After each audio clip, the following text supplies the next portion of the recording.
Yes, that picture is what it looks like it is.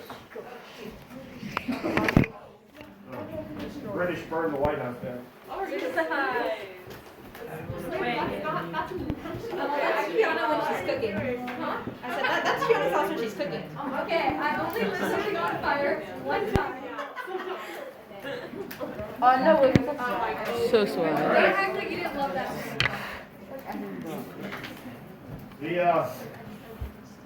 The President James Madison was inaugurated as president in March of 1809.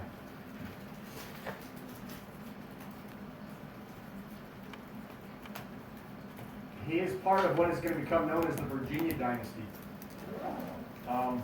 Washington, Jefferson, Madison, and Monroe are all from Virginia. Four of the first 5 presidents are from Virginia.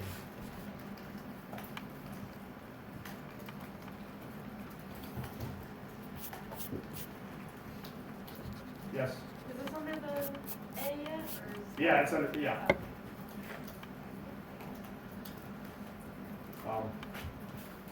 John Adams was from Massachusetts. The 4 of the first 5 were from Virginia. It's called the Virginia dynasty. Yes. This isn't related to this, but you still have to give us the new sheet for Well, like the. that's why everybody keeps asking for it.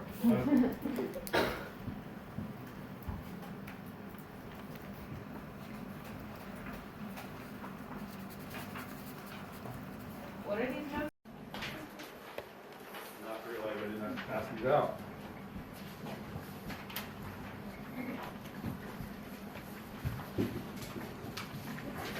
Things that are passed after he becomes president is called Macon's Bill number 2.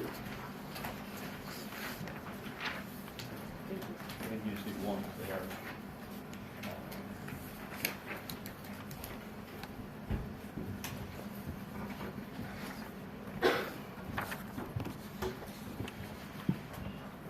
Okay, Macon's Bill number 2 is passed to replace the Non-Intercourse Act.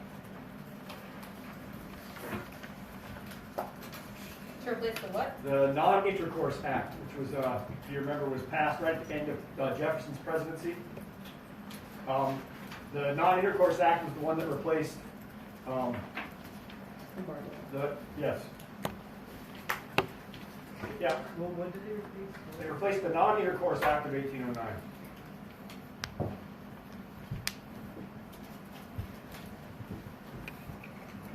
The purpose of Macon's Bill number 2 was to try and convince Britain and France to repeal commercial restrictions on American goods. Remember, they were stopping American ships from reaching each other? Does anybody remember what that said, what Macon's Bill number 2 said? To try and entice Britain or France? It basically said if whichever one of you is the first one to stop harassing American ships, we'll start trading with you again and cut off trade with the other. Yeah, question? what was the purpose again? To entice Britain or France to repeal all the commercial restrictions that they had on American shipping and trade. Remember, the British were impressing sailors, boarding American ships and taking goods, and then France, as a response, did the same thing. Yeah. I'm sorry, can you repeat the beginning of that? Yep. They were trying to, I guess the word I used, I think I said entice, to try and convince or bribe Britain and France to quit harassing American ships or commercial restrictions. And does anybody remember which country took the bait? Okay. It was France and Napoleon. Okay. Now, that being said, though, did he ever have any intention of actually doing it? No. But Napoleon bites and says, "Yeah, sure, we'll lift restrictions on American ships." So, President Madison tells Britain, "You got 3 months to do the same thing, or we're going to stop trading with you, and we're going to trade with France." Britain is outraged.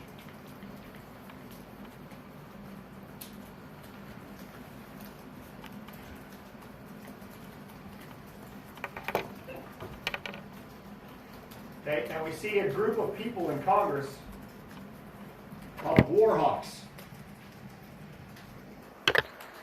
Okay, they are they're some of the young politicians in the 12th Congress.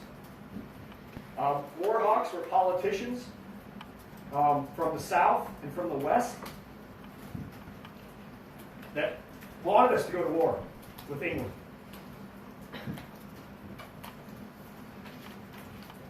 This differed from the past Congresses because it was these so-called war hawks were new young leaders from the South and the West.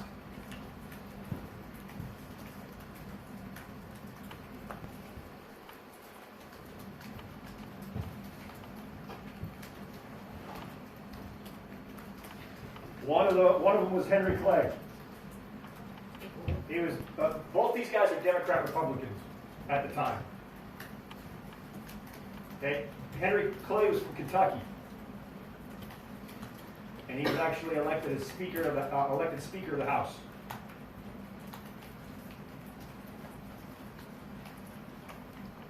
The Henry Clay guy? Yep, and John Calhoun was a Democrat Republican from South Carolina. Wait, what was Clay elected as? He was the Speaker of the House, Okay. like what Nancy Pelosi's job is today. He's from Kentucky. And then John C. Calhoun is from South Carolina. They were both Democrat Republicans at this time. I'll just tell you that, remember, from like we kind of refresher from last time, what's starting to happen inside the Democrat Republican Party? Fracture. It's starting to sort of fracture a little bit, okay?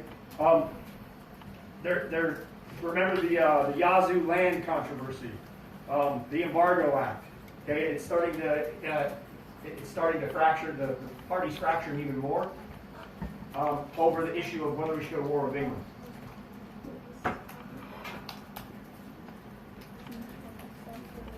Okay? Question? What did John do? 'Cause, John C. Calhoun, yeah, he was a representative in the House of Representatives from South Carolina. But they were two of the most outspoken war hawks from the Democrat-Republican Party. Question? What was happening? They're starting to have a lot of divide within the Democrat-Republican Party. It started to, over the issue of war, obviously the Yazoo land controversy and the Embargo Act. A lot of Democrat-Republicans have different opinions on those issues. Okay? Okay, that guy in the middle, right here, the middle portrait, is a guy named William Henry Harrison. We'll get to him in just a second. Don't write it down quite yet. But there was a lot of the war hawks from the West wanted to renew the war, or go to war with, because of they were eager to wipe out Indian resistance in the West. They remember on the frontier, who was supplying the Native Americans? The English, right? The English up around the Great Lakes area, especially. And two Shawnee brothers named Tecumseh and Prophet were organizing a confederacy of tribes east of the Mississippi to fight back against American expansion. What did they organize? Like a confederacy of, remember how when we talked about Native American, the Plains Indians, they were all divided. They would never come together, just work together. Yeah. They successfully sort of organized the resistance of a confederacy of tribes that kind of came together. And Americans, especially war hawks in Congress, thought for sure that the British were aiding the Confederacy, the Indian Confederacy. So the U.S. government sent William Henry Harrison and 1,000 men to advance on the Indian headquarters, where these guys were running the Native American Confederacy. And the Indians found out that they were coming, and they launched a surprise attack against Harrison's forces. But they repelled the attack at a place called Tippecanoe.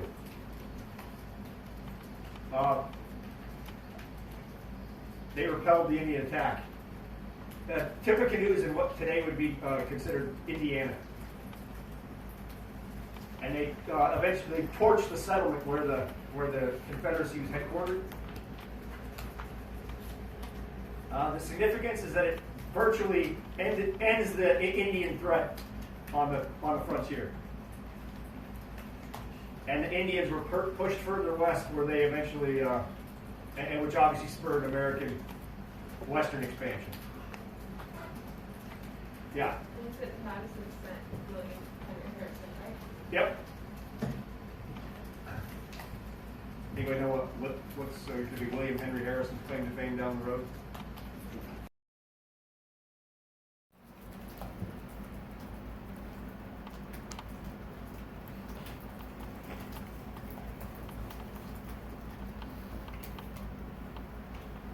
And now, obviously, the Federalists in Congress are completely anti-war. They're speaking out like, we can't attack Britain in Canada.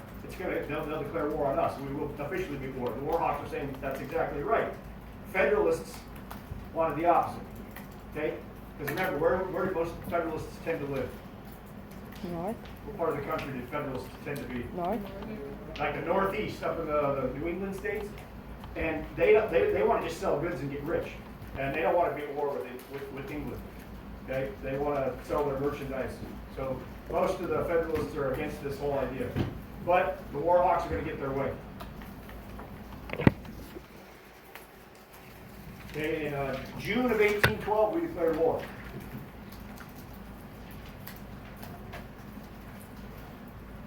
Question?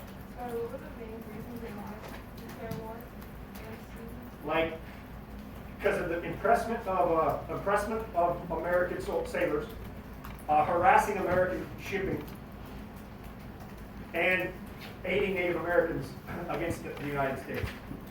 Are kind of the main arguments that the war hawks said this is why we have to go to war. Obviously, the Federalists and remember we talked about Federalists and Anti-Federalists. We said that Anti-Federalists are going to become Democrat Republicans. They were more pro-France. Federalists were more pro-British. So pro-British New Englanders were opposed to this. Question. I'm a little confused. Where are we? The reasons for the decision. Okay. Okay. Could you repeat the? Yeah. Pro-British. A lot of the people, the Federalists in New England, were pro-British. They were opposed to the war. So why did we go ahead and decide to go to war if we still had a big chunk of Congress that didn't want it? There's a couple reasons.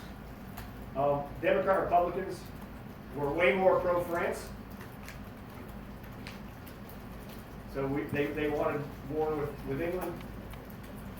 Obviously, again, British impressment of sailors was another reason. And arming of Indians was a reason. We just talked about that. And their ace in the hole was the Chesapeake Leopard affair. 3 Americans were dead because of the British open fire on the. Could you say like that whole thing again, but a little slower? So The reasons, just like. So a lot of the Democrat Republicans were pro-France, not and anti-British. That's one reason. Impressment of American sailors into the British Navy. The British were arming the Native Americans against the United States. British ships were harassing American shipping. And then the last straw was sort of the Chesapeake Leopard affair. Okay, now why were all the New Englanders so resentful? New England merchants were still making massive profits before the war. Even though they weren't supposed to be selling to England, they were still making profits. Even when sometimes the British would, take stuff. And a lot of New Englanders were fearful that if we invaded Canada, that we would start claiming parts of Canada, which would add more agrarian states and take away power from them.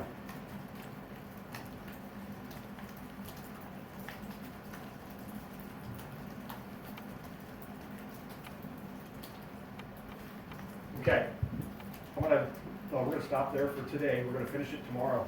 I got a chart that I want you to fill out that kind of goes as a supplement with this.